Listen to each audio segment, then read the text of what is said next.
Remember, there's some important information here. You might want to give the video a quick pause to read it. Yo! Hey everybody! It's me, Sonic! Sonic the Hedgehog! Just here to remind you that if you haven't already, make sure to hit that like button. And for even more amazing customs, don't forget to subscribe to Wake Angel 2001! Because between you and me, they're way past cool!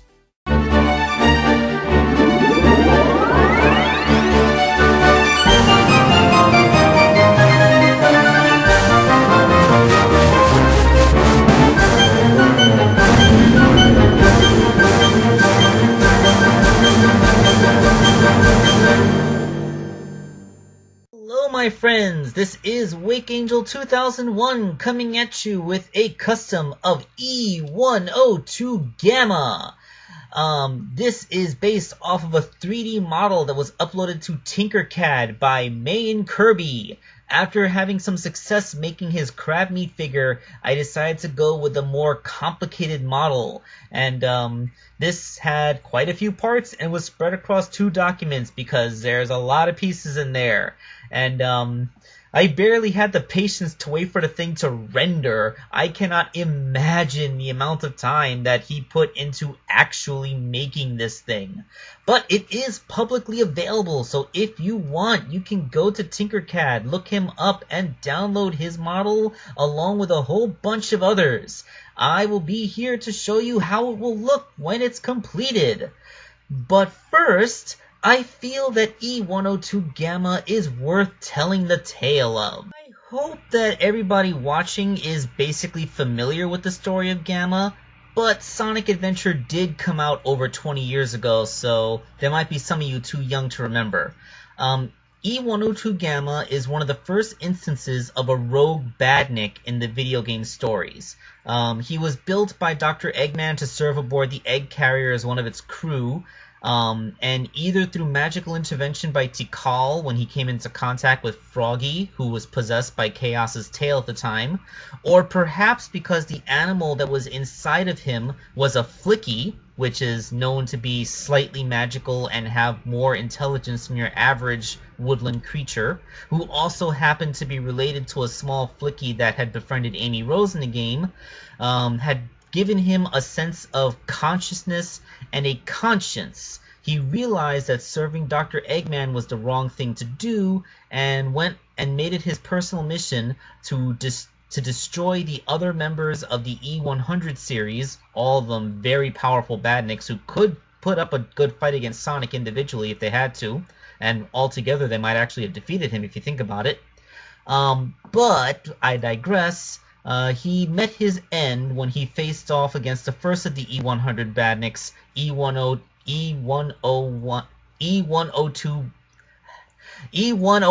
Beta. Man, it gets really hard to say these things. Beta had been upgraded into a flying model and was much more powerful. Gamma was still able to defeat him, but only at the expense of his own existence. He was destroyed. But in his death throes, he was able to free the Flicky that was inside of him. And coincidentally, Beta had that Flicky's mate inside of him. So, in a weird way, we had former lovers fighting against one another. And when they were freed from their robotic shells, Amy Rose, who was traveling with their little Flicky child, were reunited. So the Flicky family was brought back together. Again, this is the fate of a badnik in a Sonic game. They have little animals inside of them and they had to be destroyed to release them. Of course, this isn't the only video game that a Gamma-like robot would be in. There was, of course, the E1000 badniks in Sonic Adventure 2, which is basically a downgraded version for mass production. And also Chaos Gamma. Yeah, I never thought I'd get to talk about this. Chaos Gamma is from the fighting game on Game Boy Advance, Sonic Battle. He basically looks just like E102 Gamma, and is even mistaken for Gamma by some of the cast, but he has 2 arms, not a gun arm, and he is designed for melee fighting. So, yeah, I just wanted to bring that up. Of course, Gamma's story was retold in Sonic X, but like I said way back in the day, a Sonic X adaptation was really just the same story again. The only notable difference is that Amy Rose was actually present when Gamma was destroyed, so she knew what his ultimate fate was, where it was ambiguous in the video game because she was nowhere near when he was destroyed. Although I did want to include this picture because it shows that Gamma is actually quite huge. I mean, Eggman is a really, really tall guy who's like 7 feet tall, and he still has to look up a bit to see into Gamma's face. So even if Gamma may not be very massive, I mean, he's a very lanky boy with long, skinny arms and legs, he is very, very tall. Of course, there is one more digression, the Archie comic book franchise. Yes, because they chose a very unique way to adapt E102 Gamma into the story, taking advantage of the fact that when they did the Sonic Adventure adaptation, they actually didn't show his end.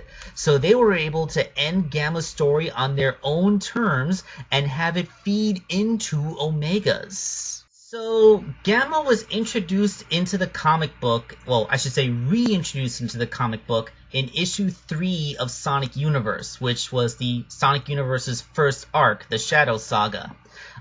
Basically, in this continuity, he was not destroyed at the end of his Sonic adventure. He continued to be a thorn in Eggman's side, undermining operations and sniping at his projects from a distance whenever he had the chance. So Dr. Eggman actually deployed the final member of the E100 series, Omega, to destroy him.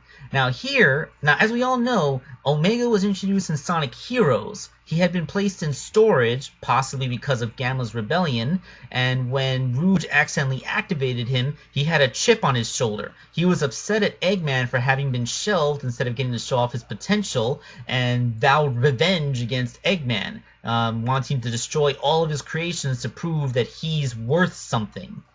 In the comic book, when he was activated, he at first tried to rebel because he wanted to fight Sonic to prove, because that's what he had been programmed to desire. But Eggman was able to force him to go after Gamma instead. And the confrontation was not as one-sided as you might think, because although Omega is a walking arsenal, Gamma is a precision assassin. He was able to keep his distance and snipe at him from particular vantage points. But he came to the conclusion that Omega was simply far more powerful than him, and at the time, Shadow was trying to recruit him for Team Dark, and he realized that his outmoded, poorly maintained body would not be able to do much in the fight against the Eggman Empire.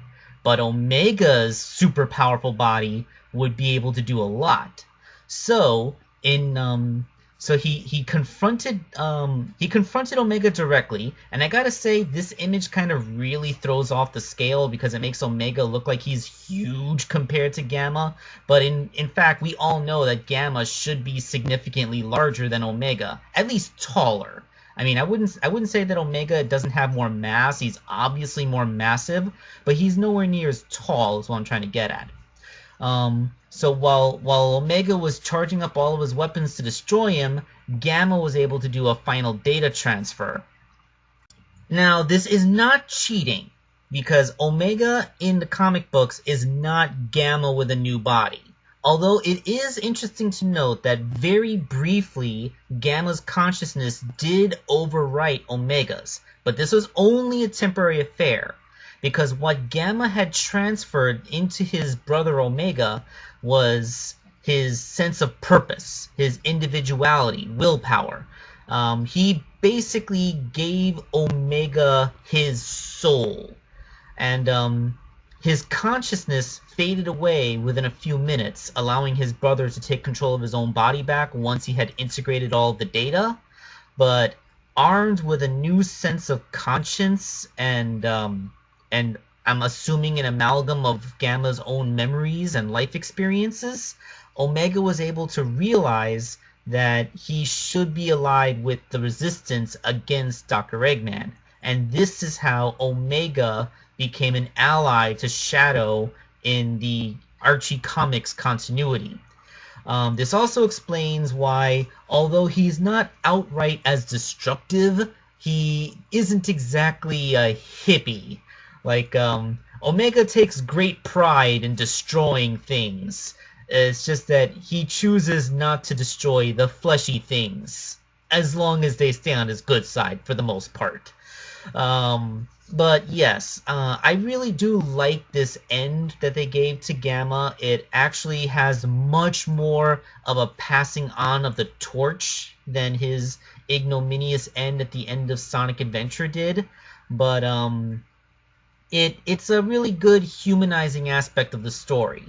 And well, at this point, Ian Flynn had already taken over as of the comic, writer of the comic, and like I really, really liked Ian Flynn's adaptations to the video games. Like, he knew how to adapt the game's storylines into the comic books universe without throwing everything off, and it was really quite glorious. Okay, so it has been long enough. You've been waiting for, sheesh, it's been over 10 minutes, which is usually as long as a video actually is. So let's actually make the E102 Gamma action figure. Now that sounds like fun, doesn't it? Okay, so printing out Gamma took a couple days, as some of his parts could take hours to print on the old 3D printer. Now, May and Kirby, I want to give you so much credit because these parts are very precise. Now, I did make some modifications. First of all, it's downscaled. I brought it down to about 92% of the original size because I felt that it was a little bit too big to scale next to the 3-inch Jazzwares figures.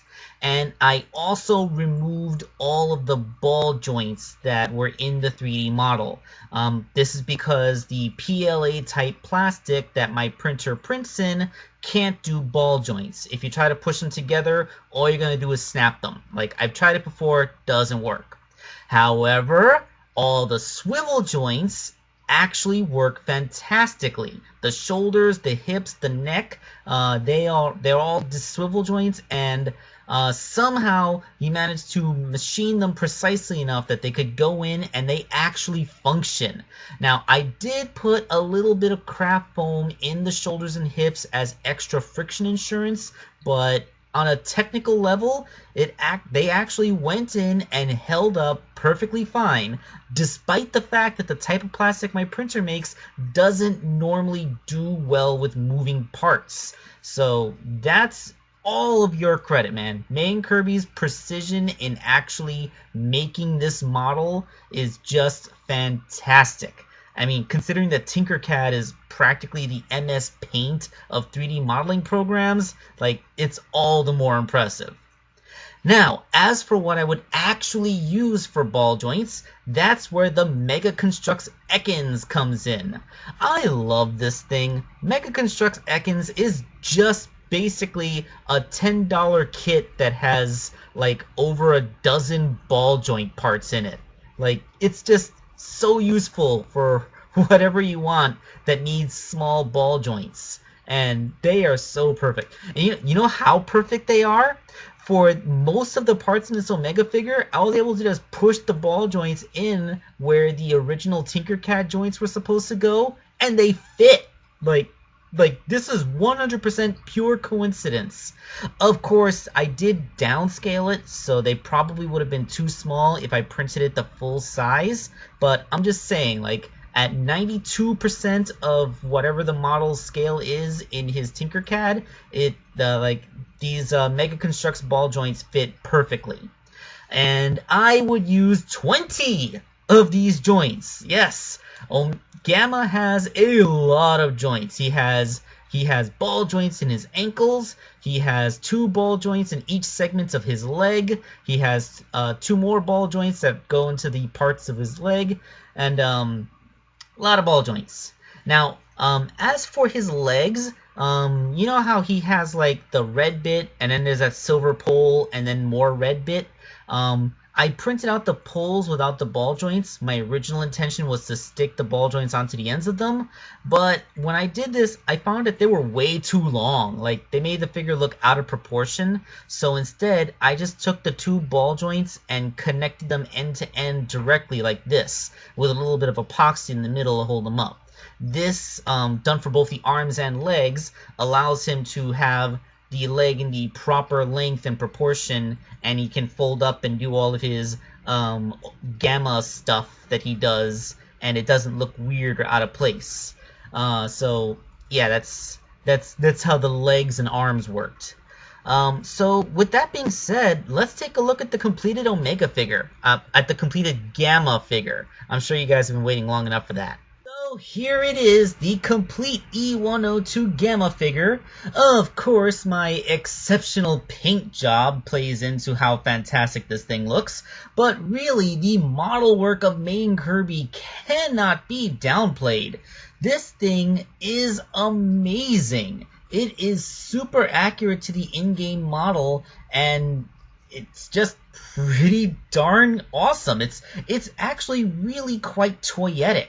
It has so much articulation. Let's see, 1, 2, 3, 4, 1, 2, 3, 4, so 8 reflected, 1, 2, 3, add another 6, and then one more for the head.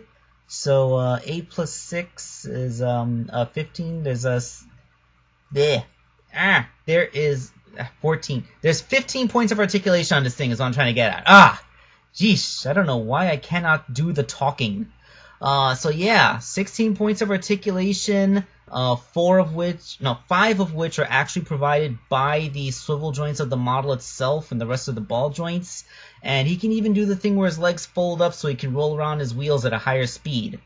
Here he is in comparison to the only 2 official Gamma toys to exist. And why not, since I happen to have an Omega that I had yet to ship out yet, here he is in comparison to my Omega figure. As you can see, their heads are about the same size, and it is my contention that Omega, though stockier, would indeed be shorter than Gamma. I forgot when I said that he had 16 points of articulation. There was one more, his wrist swivels as well, and that's also part of the model, the swivel in the model kit. So that means that there's 6 points of articulation provided by swivels in the model, and and 16 overall. So yeah. So that was E102 Gamma, the backstory, and the toy, as well as a big shout out to Main Kirby, who is an awesome 3D modeler, because holy crap, this thing is awesome. So thank you all for watching this video and for your patience. I know it's gone on a little bit longer than usual. So goodbye.